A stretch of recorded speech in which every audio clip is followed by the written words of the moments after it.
Hi, I wanted to do a follow-up video on my nystagmus video, which I'm going to actually attach to this video, as you can use that as reference. Um, I I have talked to both my neurologists, and I have an appointment in May, on May the 8th, with the neuro-ophthalmologist. And I will talk to you more after that appointment.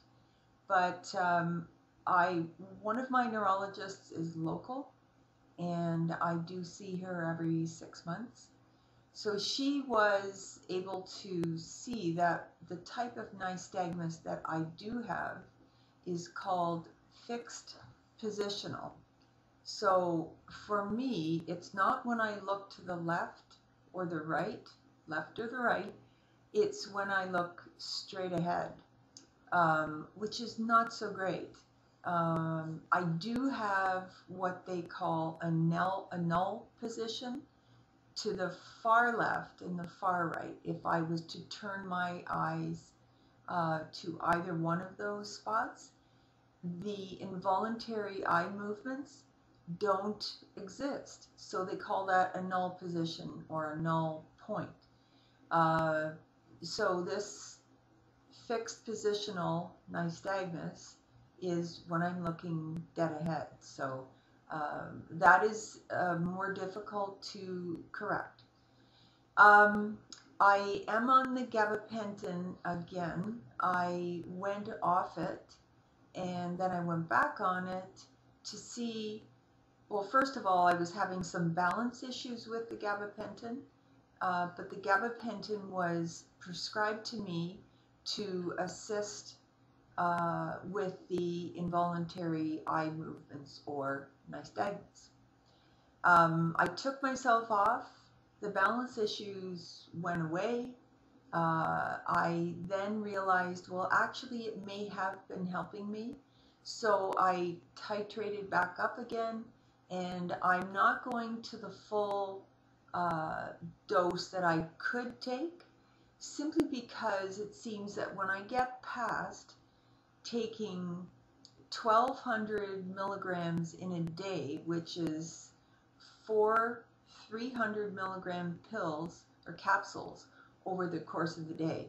When I get over the 1,200, that's when the balance issues really start to take hold. So I'm sticking with the 1,200 until further notice, I guess. And it is helping me somewhat. I am also wearing contact lenses, as you know, because I've mentioned this before. They also help with my distance vision. I do generally, when I'm wearing glasses, I'm wearing bifocals for reading because I need the close up, and also the distance prescription for obviously looking farther ahead.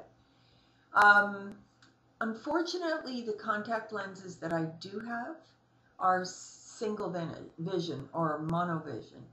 So when I do see something close up, I have to wear reading glasses, essentially. So that's not great, but when I am in the car, the contact lenses really do help. And the other thing that I find, which is also a big help, is wearing sunglasses. Not in the daytime. I mean, not in the inside, but I mean when I'm in the car or outside. Because part of the nystagmus also makes you more sensitive to light. I don't know the science behind that, and I probably should have found that out before I started to make this video, but I do find that I really do need sunglasses more than ever. I think I'm going to switch away from the blue tint sunglasses, and I'm going to go to a more brownish tint. the sunglasses that I do have are the blue, but I do have this really cheap pair of sunglasses, the kind that they're like $10, and they sell them to, you can put them on over top of your regular glasses, like that's how big they are, but they're a brownish tint, and I do find that is actually more helpful and less strain on my eyes.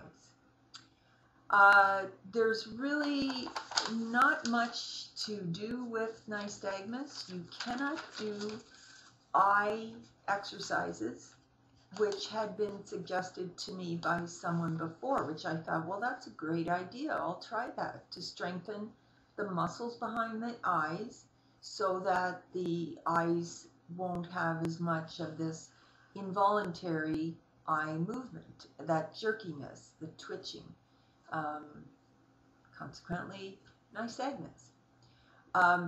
When I discussed this with my neurologist, I found out that, and I probably knew this already, but hoped that the eye exercises might have helped.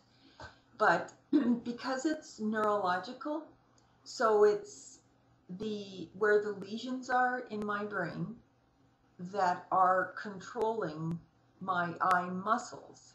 So if there is a lesion in that part of my brain that controls the eye muscles, which controls the eye movement, there's really not any exercise that's going to help you with that.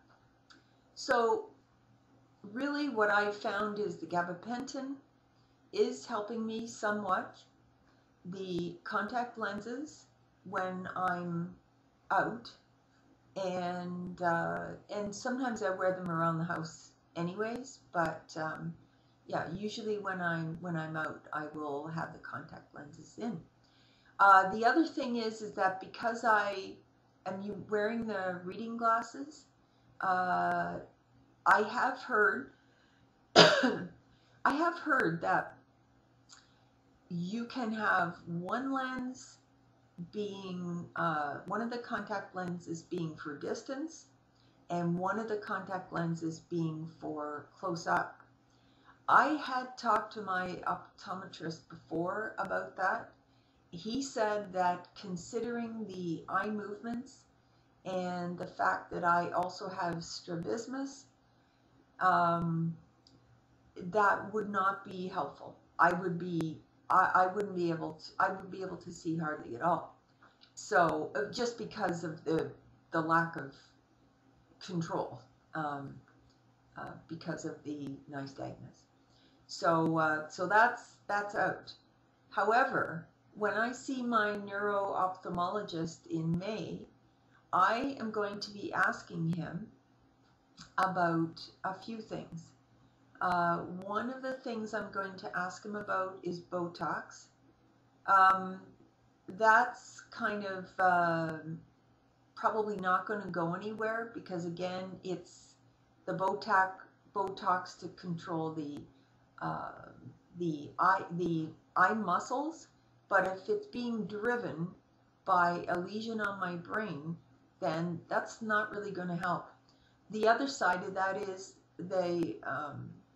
it's only if you do get Botox, and you get Botox for anything, anywhere in your body, it's only good for a period of time. Now, I wouldn't mind that.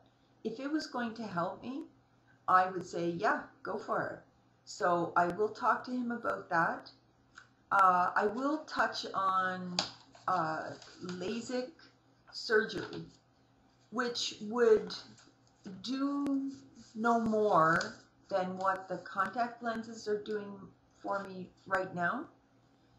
But if I could avoid having to put contacts in and out, putting them in, taking them out, I would also go for that. So I'm going to see what he has to say. And I'm also going to ask him if there are any other treatments, with nystagmus being one of the hardest things to treat, and quite often unsuccessful. just if there's any treatments, any new up-and-coming studies that are going on. I'm always available for really anything. Yeah, so that's really it in a nutshell. That's my update on my nystagmus and contacts and other things that I have touched on before. Anyways, it is a rainy day here in southern Ontario, so I will be sticking close to home, I think. I've already been out for breakfast with a friend of mine, which was great. And yeah, so I think I'm going to have a lazy day. So thanks a lot for watching. If you have any questions, you can send me a message or post on this video, and I'll answer anything I can. And if I can't answer, I will tell you so. So thanks a lot for watching, and have a good day. I'll talk to you later. Bye bye now.